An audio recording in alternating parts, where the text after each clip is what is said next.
Okay. All right. Good evening, everyone. We're going to go ahead and get started. I'd like to call this meeting to order.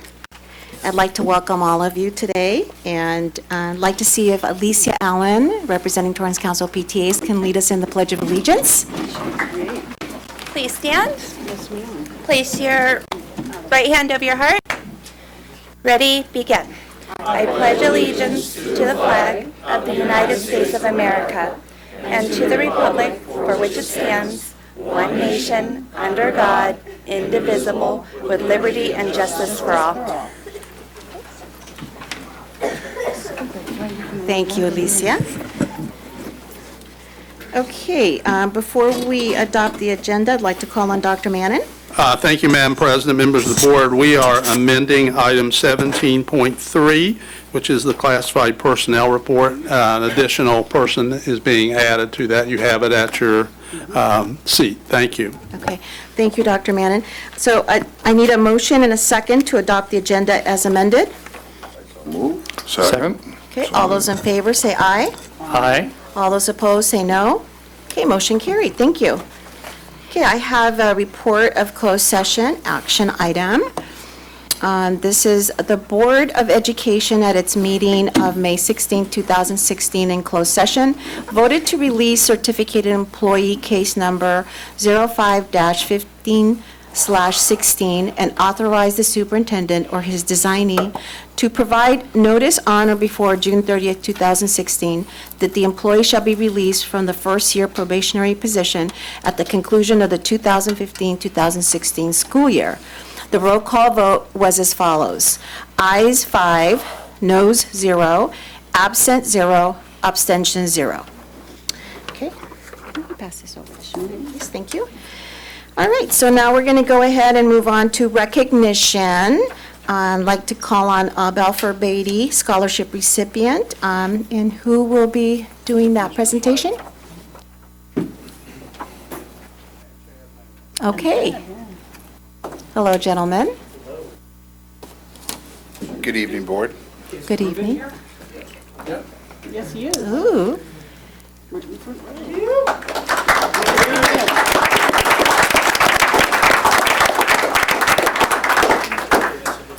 So every year, ShareFest and Balfour Beatty partner together to do projects throughout the South Bay. We do a lot of community projects, and a part of that too is we host an annual golf tournament where we raise money for the workday and for scholarships like this one. So this year we selected Ruben. I'm not even going to try to pronounce your last name, but Hakobian, and we were able to write a check for $1,000. He's going to be going to UCI. Right, in the fall, majoring in civil engineering with a 4.2, and you know two different languages? Three different languages, right? Russian, Armenian, and English. So congratulations on all your hard work throughout your high school, and we wish you nothing but success in college as well.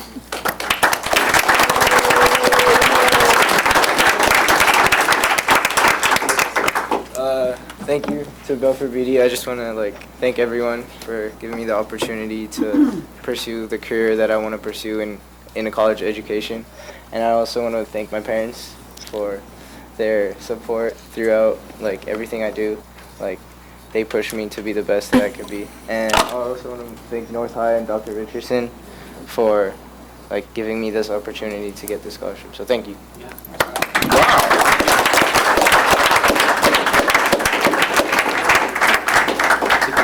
Back here. Mom and Dad can get in it too. Yeah, Mom and Dad, come on. That's the kind of stuff that makes mom and dad cry when they say stuff like that.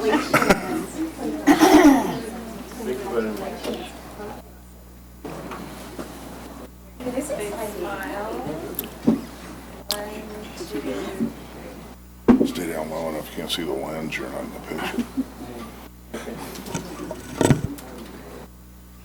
Thank you. Yay.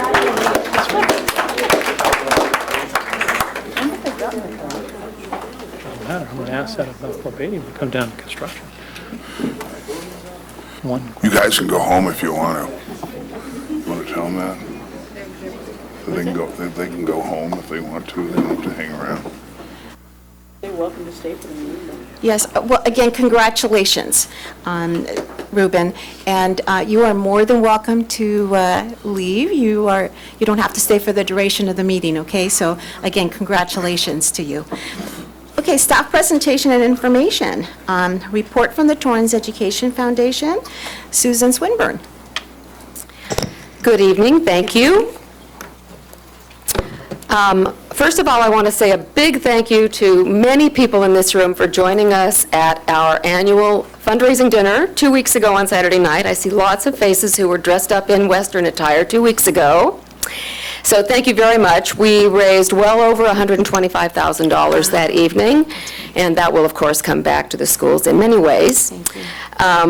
I want to be sure I go on record and thank our most generous sponsors, Toyota, and this year the Doubletree, who were with us and helped us have a very exciting party in a tent on their parking lot. And also our diamond sponsors, McCormick Ambulance and ExxonMobil. So please let the record reflect that they were exceptionally generous. That evening, we also had the occasion to draw the winner of our annual Lexus Toyota car raffle. That effort this year raised more than $80,000. And the winner was Shannon Brown, who will be picking up her SUV on Thursday. I do want to also thank all of the ambassadors who work with our community and our schools to sell raffle tickets. The tickets can be designated that are sold at the schools to support the individual campuses and school groups, and more than $40,000 of the funds that were raised will be returned to schools throughout the system to support either the school itself or Academic Decathlon or the wrestling team or whichever groups worked hard to sell tickets for us. They get their reward later. So those funds are in process right now. We're doing our best to get those back to the schools as quickly as possible. We're a little bit later in the year this year with the dinner than usual, so we're scrambling to do that quickly before the school year ends. I want to thank Don Lee especially for joining us as our sheriff for the evening, and to acknowledge Dr. Mannon and Dr. Richardson and some others who were willing to go to jail for us to raise some extra money. So, thank you very much. I'll have a full report for you next month on progress with South Bay Enrichment Academy. Just to remind everyone that we are accepting registrations right now. The Academy will be running this summer. You can find us on our website, and you can find the programs available in schools, or you can call our office and request one. Okay. And I know I'm forgetting something. Oh, yes. Following the dinner, we also held our annual Scholarship Awards reception, which was hosted for us by Toyota at their Vehicle Museum. We awarded 28 scholarships to students in the district, more than $63,000 going to these kids who are going off to college in various places. And it was a wonderful evening, thanks to our many corporate partners who work with us to provide scholarships every year to students graduating from our high schools. Any questions? No. Thank you. Thank you, Susan. Okay, now we have the report from the Torrance Council of PTAs. Alicia Allen. Thank you. On May 4th, Torrance Council of PTAs sent 13 voting and 1 non-voting delegates to the 117th Annual California State PTA Convention. Collectively, we spent over 78 hours in workshops and professional development classes to address education, health, and community issues that are affecting our state's children and families. Our PTA advocates were able to help adopt Resolution A, which is dyslexia, addressing the educational implication in public schools, and the newest plank of the legislative platform to support the needs of vulnerable children in all aspects of their lives. And though contentious, as you know, and amended, we were able to also make bylaw changes that were needed. Now that we have returned, we are making plans to collaborate with the other parent volunteer advocates, community leaders, and educators in Torrance. We strive to continually provide great leadership while being one voice for every child. Thank you. Do you have any Excellent. questions? No, I just wanted to comment, Alicia, that being present at the convention, I was very, very impressed with the Torrance Council of PTAs and how you were just a great example as you being the chairman and a good representative for our school district and all the delegates that attended. So I just want to thank you for your professionalism and representing Torrance in a very, very good way. Thank you. You're very welcome.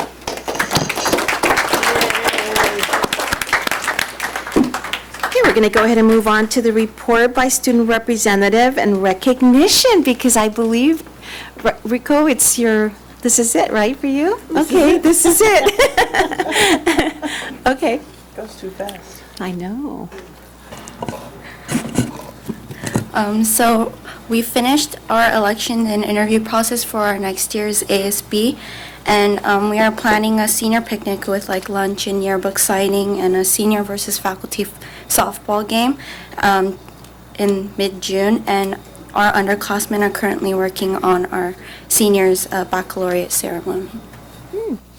Okay, so Rico Suzuki, I have a certificate of recognition awarded to you today for being the student representative to the Board of Education, fourth quarter 2015-2016. So I'll meet you down there. Oh, and by the way, you also could take your nameplate. Isn't that cool? I perceive value. You know where you're going to college? Yeah, UCI. Oh, you're going to Irvine too.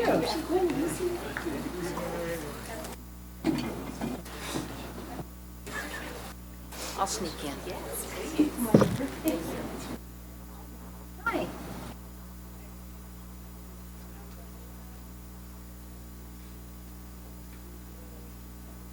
Martha have heels on her. She Martha.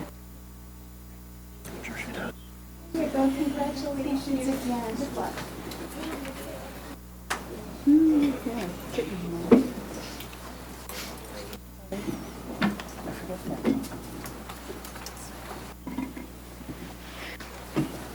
Okay, so next we have the high school professional learning community presentation. Dr. Dugal? Thank you, members of the board. I'm very excited to have our 5 high schools here to present the high school professional learning community. So I'd like to call up from Torrance High, Jody Gutierrez and Cheryl Doherty. North High, Ron Richardson, Lisa Nichols, and Rhonda Massey. West High, Pam Metz, Natalie Hastings. South High, Dr. Scott McDowell. And from Sherry High School, Principal Jamie Jimenez. This was a collaborative effort in terms of putting the presentation together, but also having all 5 of our high schools collaborate on how we move forward and add an increased number of days for our teachers to collaborate on Tuesdays. So I'm going to go ahead and turn it over to the team to begin presenting. First up is Dr. McDowell.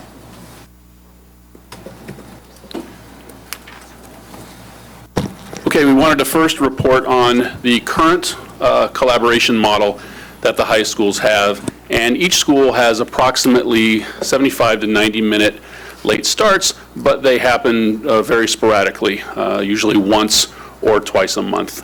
One of our challenges has been to align these late starts on the same day at each high school. We have succeeded to do that a few times a year, but not nearly as much as we would want to. We look at the middle school model right now with their weekly late starts as something that would be very effective for the high schools. Not only would it allow schools in each quadrant to collaborate vertically with the middle schools that feed into the high schools, but it would also give each high school more opportunity to work with each other. This is particularly important in subjects where each school might have one teacher, like a Japanese teacher or a Korean teacher or an art teacher where only one person is teaching that. The only way that they would be able to collaborate with each other would be for the high schools to have aligned late start calendars with frequent late starts rather than the once or twice a month. So that's our current state, and it varies from high school to high school right now.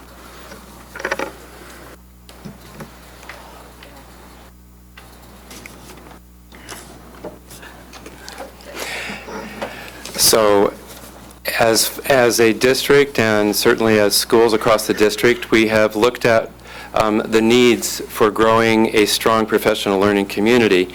And one of those big needs was getting training for all of our teachers. The trainings that we were looking at that were considered some of the best in the nation are provided by Solution Tree. And we were looking for ways to provide that training for as many staff as possible. So fortunately, with support from the new monies that came through in the last year or two through supplemental funds, we had more resources available. And at our school, for example, at North, we were able to send teams in to San Diego and to several other conferences that came back very enthusiastic about the next step.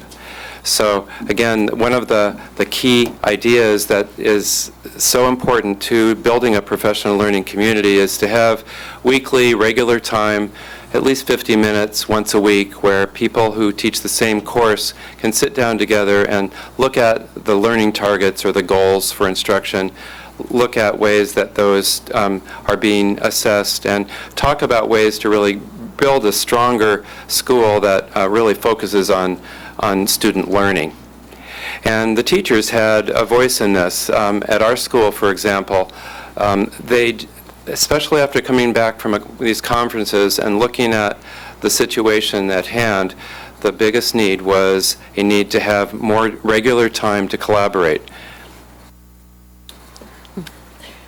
I was just going to add that as a faculty member coming back from the October Solution Tree training, one of the things that they stressed was get the consensus from the staff members. So we came back and we met probably 3, 4, 5 times as an entire staff, in addition to multiple department chair meetings. And the thing that everyone just kept saying over and over again was, could we please get a bell schedule that had built-in collaboration time? Because it takes a lot of time to move forward this in an effective way, and having that time built into the bell schedule was something that all the teachers really stressed as something they really wanted. It allowed us to not have to plan after school and make sure meeting at lunch or after school or before school. We were able to do it within the bell schedule, within the day. So we can focus on what are the students learning and how are they learning it? Are they learning it? And we could analyze the student data.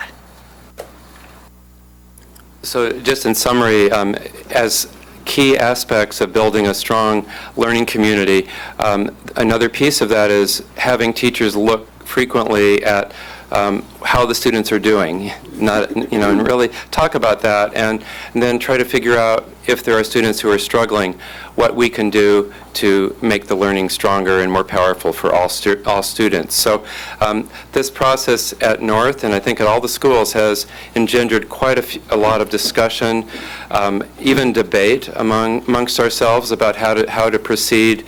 And we worked very hard at creating, looking at the instructional minutes and creating a model that would work for our school.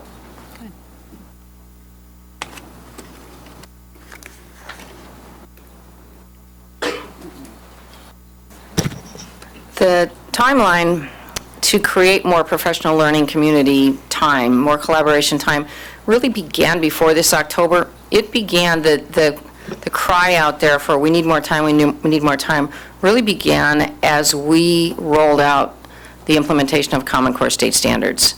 And this new push has added even a stronger voice to the demand, the need for more time.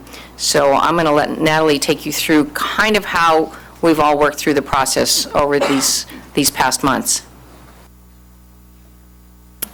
So after, as Pam said, after the October school or district-wide trainings, we came together as a leadership team and decided that time would be something that was the most effective thing for our students. And so in October, we went to those trainings and we got together and, as a leadership team, decided that we needed some more frequent collaboration time. So in November, schools began to discuss how to find additional times. We started to look very carefully at our schedule, our current collaboration schedule. We reached out to the teachers and departments. We asked our teachers to participate in surveys. We did research on best practices for how to most effectively use the time. And we decided that ideally it would be that we met every week, but there weren't necessarily enough instructional minutes. Did I just push that one up there? Okay. In January and February, we really started to narrow down how we were going to make these late starts happen. By March, we had our tentative late start schedules, and then April and into May and June, where we continued to discuss with leadership teams and our departments on the most effective use of PLC time. Okay, thank you.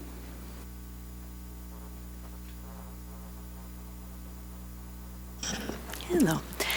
To add to what has already been said, with the trainings that everyone in the district went to in October, in addition to the PLC, professional learning community time, there was also a portion of the district teachers went to the RTR, response to intervention workshops. And that's something that's going to be very important in moving forward with the additional collaboration time that we'll have. The response to intervention has to do with making sure that our students are receiving an equitable education across the board, and for those students who are struggling and need additional help, how are we going to deal with those students? How are we going to get them the additional help that they need? What steps are we going to go through to ensure that they are able to catch up and to meet the grade level standards? So one of the things that we are moving forward with is the idea of collaborative common assessments. And there were a group of us, at least from Torrance High, who went to an additional solution tree workshop specifically dealing with that topic, the collaborative common assessments, and making sure that every teacher is addressing the standards in a way that is balanced across the school, and that we are not only assessing the students, but then following up within the department to ensure that corrections and adjustments are being made, that if we find that our students are struggling in a certain area, what do we need to do as teachers in order to adjust our curriculum to ensure that they meet the standards that they need to meet. And so by having the additional collaboration time, we're not only able to create those collaborative common assessments, but also to then collectively assess the results of those and make those decisions about what needs to be done moving forward. So it's probably clear that a lot of this designing assessments and evaluating data is going to take a lot of time. So that's probably, to sum up, what a lot of this is going to be spent doing, creating those assessments and collaborating with our colleagues, and then making adjustments and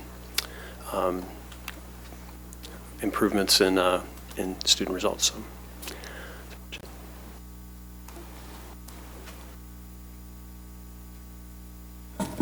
To add to this is, as we move forward, this is not the last time the board hears from this, is we'd like to continue looking at the data, getting reflections and surveys from teachers as well, is as we move forward with additional days next year, is how effective is this?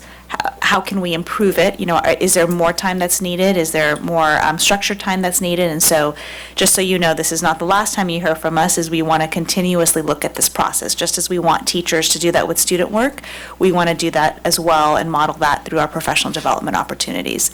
And so we'd open it up now to questions. Okay, and thank you, Dr. Dougal and the team. Very well done presentation.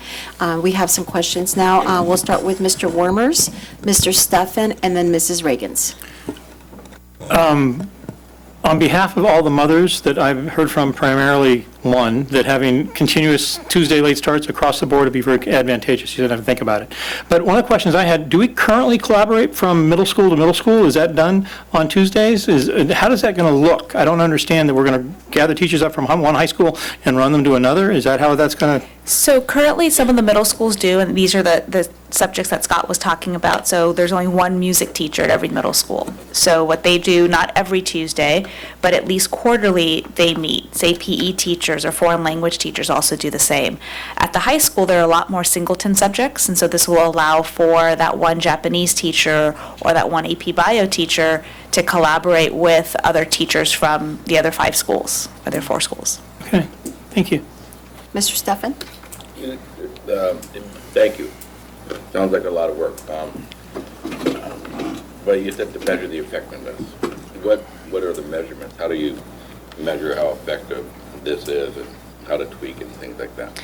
So one of the things we have with Solution Tree is working with the schools is really establishing those benchmarks. And so you heard a lot today about common assessments. Every school may not be ready to start creating common assessments. So it's not a gauge of how many common assessments were given or how many times did they meet, but really looking at how did this impact student learning and student achievement. And so it's a bigger project of not just one piece of it, but looking at the whole picture. Yeah, can I follow up? The common assessment, so if we have a history level that all those teachers meet, they're looking at the curriculum and they are creating common assessments so every kid will have a vision across the board of that. That is correct. And then going along to what Jody said is following that up was if a student didn't get something, how are we supporting them to make sure they did get it, right? So are we providing additional time for learning? Are we supporting them in other avenues? And so we want to look at the big picture of exactly how are we supporting student learning. So all this will go through the data process, the data collection and all that kind of Yes. Mrs. Reagans?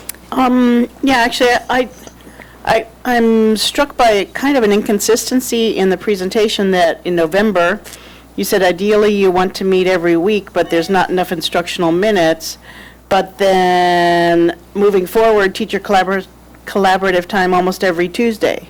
So how do those jive? So currently the middle schools meet every Tuesday, whether it's Thanksgiving break or whatever it may be, they meet every Tuesday. With the number of minutes that the high schools need in terms of instructional minutes, we cannot meet every Tuesday. So there's certain Tuesdays that are already ruled out. For instance, the Thanksgiving break week, the high schools will not have a late start that day.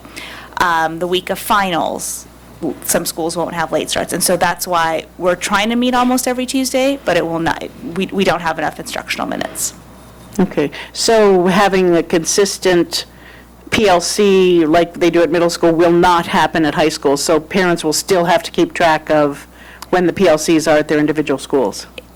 They will be meeting more Tuesdays than not. So we're going to meet close to almost 30 Tuesdays, where right now it's about 18 to 20. Okay. Right? So they're meeting far more, they'll be meeting far more next year than they are right now. Okay, so that actually leads into my next question, that for every increased minute in PLC time, there's a reduction in the student instructional time, too. So currently, one of the first slides we showed was high schools right now are meeting between 75 to 90 minutes, 1 to 2 Tuesdays a month. We realized that it was far more important to have them meet consistently for a shorter amount of time. So for next year, they're proposing a 50 to 60 minute PLC time, so shorter than their meeting, but it'll become more consistent. Okay, and So that's... there's no change in instructional minutes, there's just a change in how we utilize those Right, Tuesday mornings. I hear you. And that 50 to 60 minute time is sufficient to actually be productive in that time? I think that's why they extended that time period to begin with, but now we're paring it down again to say, well, now it's going to be less. So what we heard from, and this is kind of across the board, what we heard from the teachers and from the principals was that engaged time. So at about the hour mark is when a lot of teachers were starting to get disengaged, kind of somewhat like our students, right? Our classes are about 50 minutes. That's the attention span that we have to get things done. And so the additional time is always useful, but if it's not used effectively or if it's not being productive, then it worked on the end to reduce that time. Certainly. And then my last question, will the content of the PLCs be staff-driven or administratively driven? Because that's always an issue, has always been an issue ever since we started having the weekly meetings or whatever. So as you heard from the teachers and the administrators today, is this is really staff-driven in terms of content, is that the teachers need this time to collaborate around student learning. And so they want this time as their time to really look at student work, create those common assessments, and then figure out how we support students. Okay, and that is the intent, and that's what we will support, that the That is teachers the have the control, essentially, of that time period? So the Or is that expected, different? the expected outcomes are going to be teacher-driven, right? That's what we want. We want the teachers to have ownership over that time. Now, is it something that needs to go through the leadership team and administrators? Yes. But is the intended outcome to use this time really around student learning? That is the intended outcome. Okay. Okay, thank you. Mr. Lee? Mrs. Reagan asked my last question, so that was good. That was good. I don't need that. I think, the consistency of having a high schooler right now for maybe another month, their ability to remember anything from day to day is pretty questionable, let alone when this happens. So I think we need to do a lot of advertising. Take a vote out there. They'll remember that. They're all seniors. They're just counting the days. But I just think that we need to use all of our Tammy, everybody else, to make sure that that information gets out, or we'll end up with a whole bunch of kids arriving a little late a couple of times a year. And the other thing is, and this has nothing to do with the presentation other than how it looks, that PowerPoint, I hate PowerPoints, that PowerPoint is actually pleasant to look at. So that just, so you know, You how can it looks thank our move to easy to read. Google and Google Slides. It's Okay. actually a Google slide presentation. Good, that's another reason not to like Microsoft. Thank you. Another time you'll have to explain why. Another time you'll have to explain why. Why I hate PowerPoints? No, why that's pleasant. Yes, why? I don't Nice know why. contrast. Yeah, it's nice contrast. It Very just looks, simple. just isn't overly fancy. It's just Yes. good information. Okay? And I'm pretty ADD, so it held my attention for long enough that I could see it. Okay, well, thank you, Mr. Lee. Okay, again, thank you very much for this presentation, and Dr. Dugal and everyone that came to make that presentation. Thank you. I never sign on here. Where's Hunter and Cone? I have zero oral communications. This one? This one is for an item, for 9.4. It was for the item that was just presented. Oh, well, thank you very much. It was, look at that. There it is. Okay, I'd like to call on Julie Schenkel regarding 9.4, the high school professional learning community What are we going to do presentation. with that, Julie? Thank you, Ms. Schenkel. Thank you, members of the board. Julie Schenkel, President of Torrance Teachers Association. I did want to point out that at my school site, we've had a lot of conversation between TTA and the leadership team. And I wanted to thank our leadership team for being in the spirit of cooperation, trying to work with us in asking us on board. They recognize that while TUSD has every right to bring every program they want into the district, that we have the right to bargain the effects of that and what's happening in our classrooms and the workload that's added to our plates in that regard. One of the things that we've really asked for is that we continue to get all teachers trained and on board.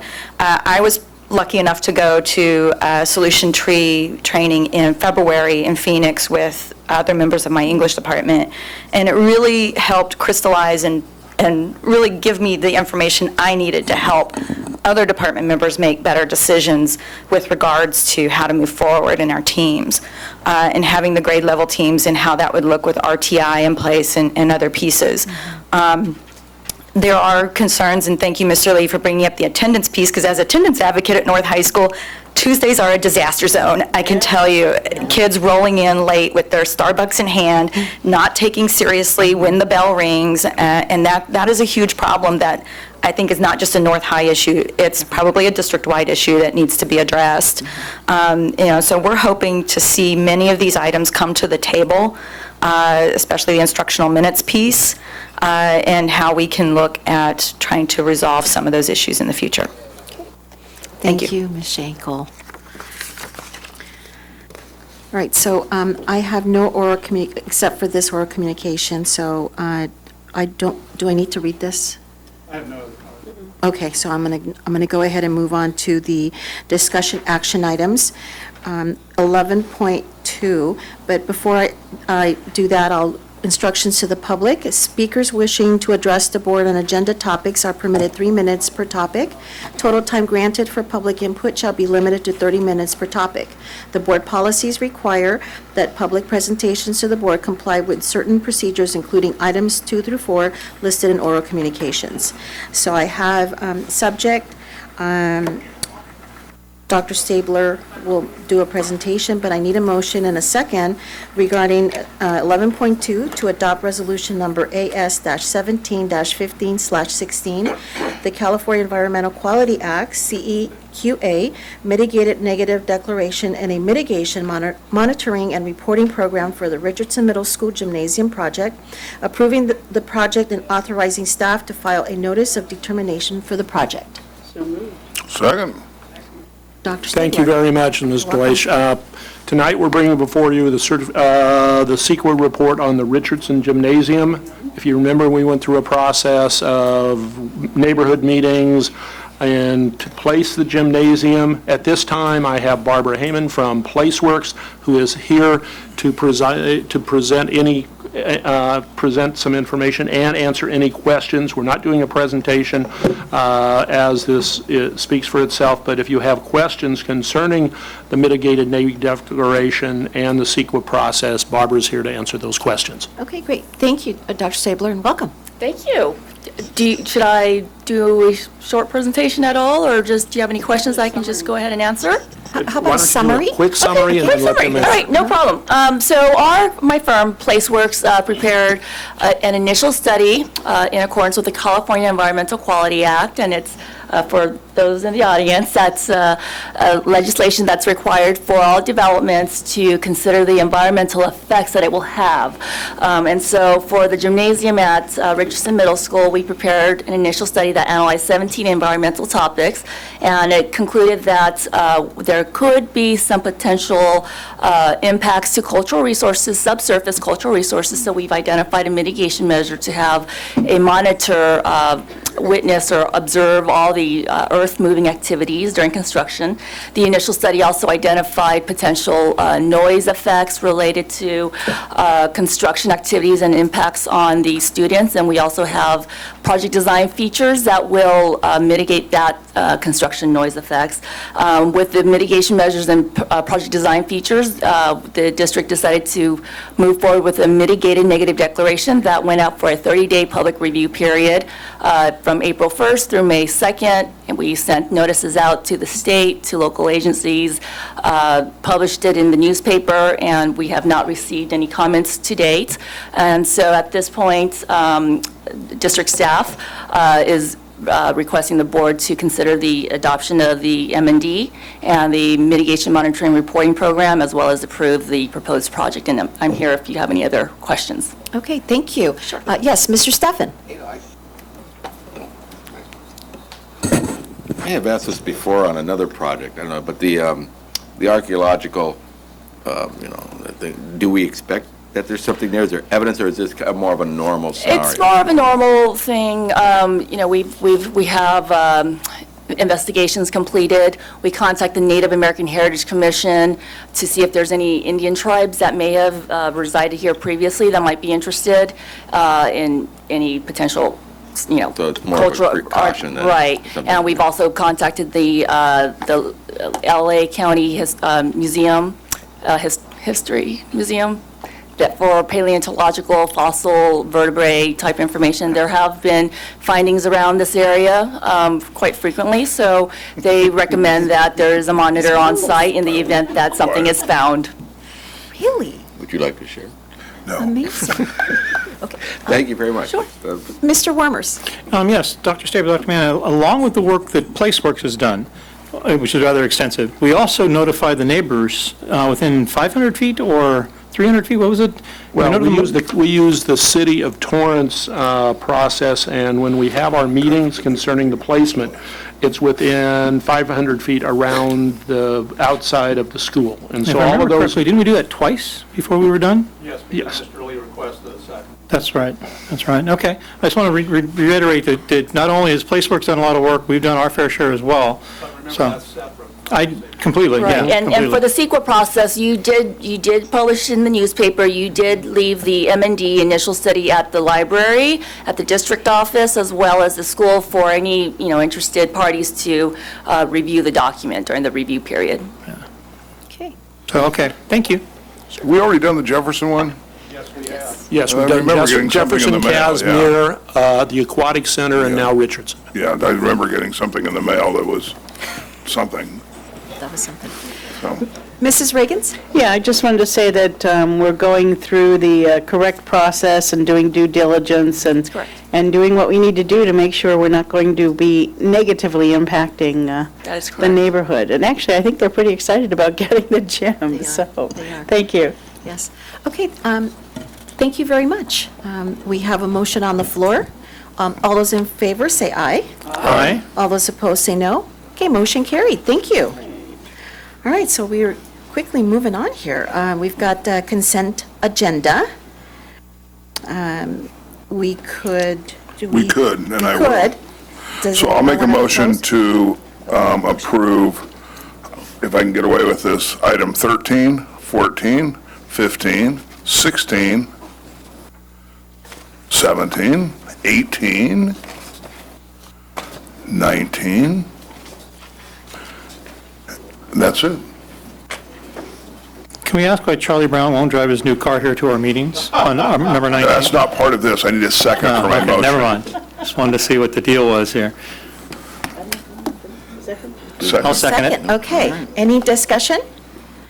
Okay, all those in favor say aye. Aye. All those opposed say no. Okay. These kids are going to love us, and they don't know what we did. Carried. Okay, so now They don't know what happened. we move on to 19, which is, 20. I don't think I've ever, 20. 20. Amazing. It's just board calendar, that's the information for the board. And then we move on to 21, which is comments from members of the Board of Education. We'll start with the report from Mrs. Reagans regarding the Southern California Regional Occupational Center. Thank you. I just wanted to give you a few of the highlights from the last meeting that I did attend. Actually, one of the things they do at the SoCal Rock board meetings is always highlight a program that is happening at the center and bring in students that are part of that program. So this time, they brought in students from the dental assisting program.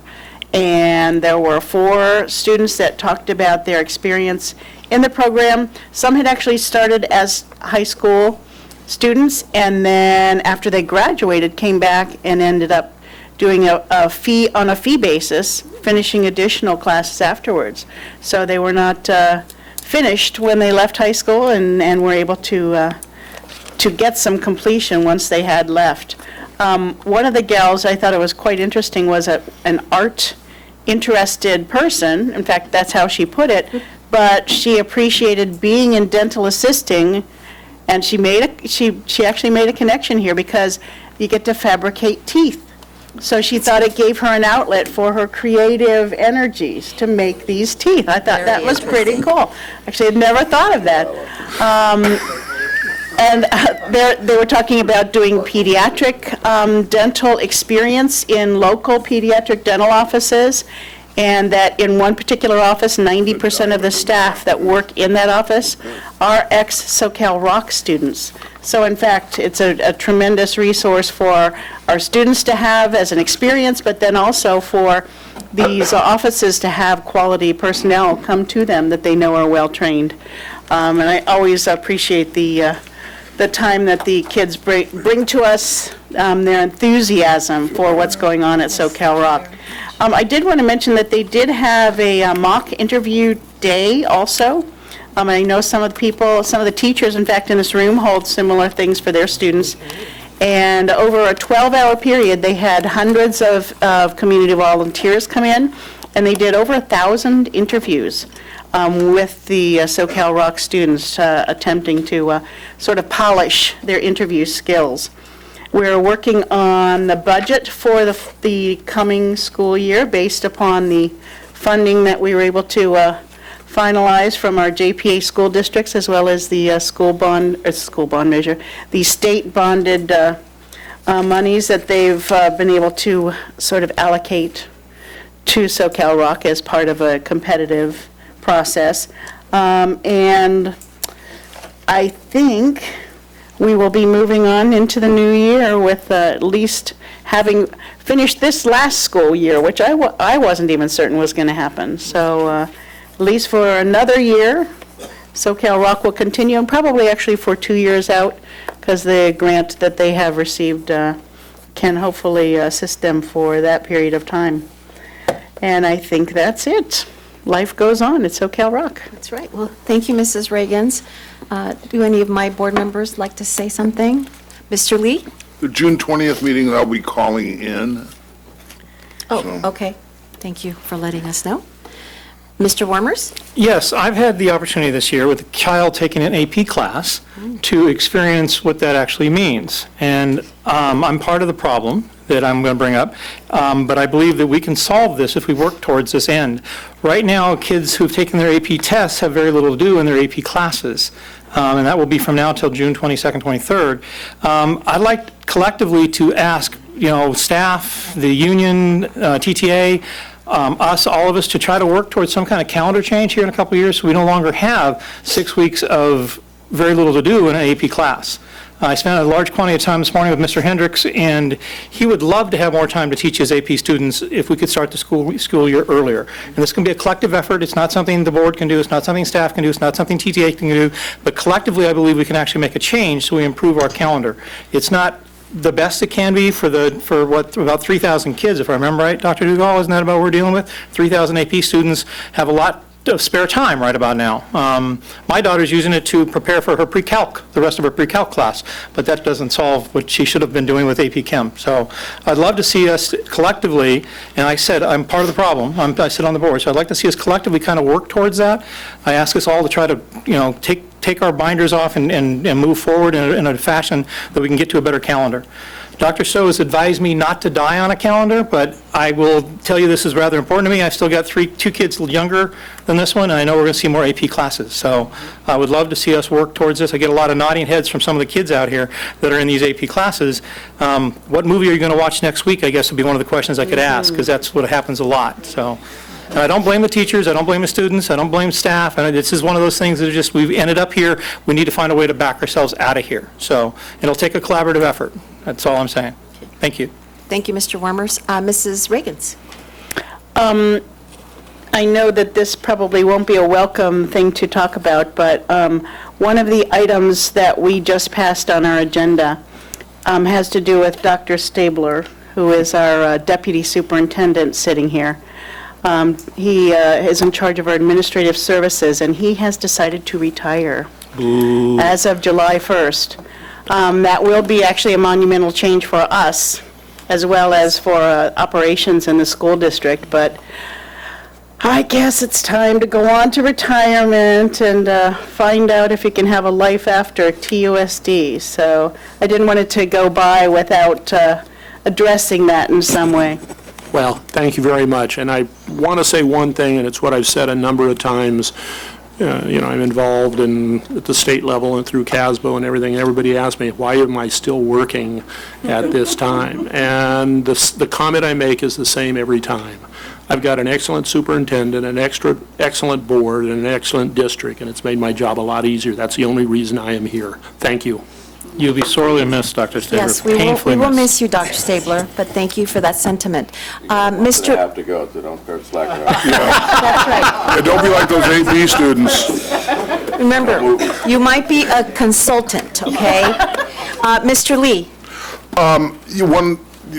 Dr. Stabler, of course, congratulations.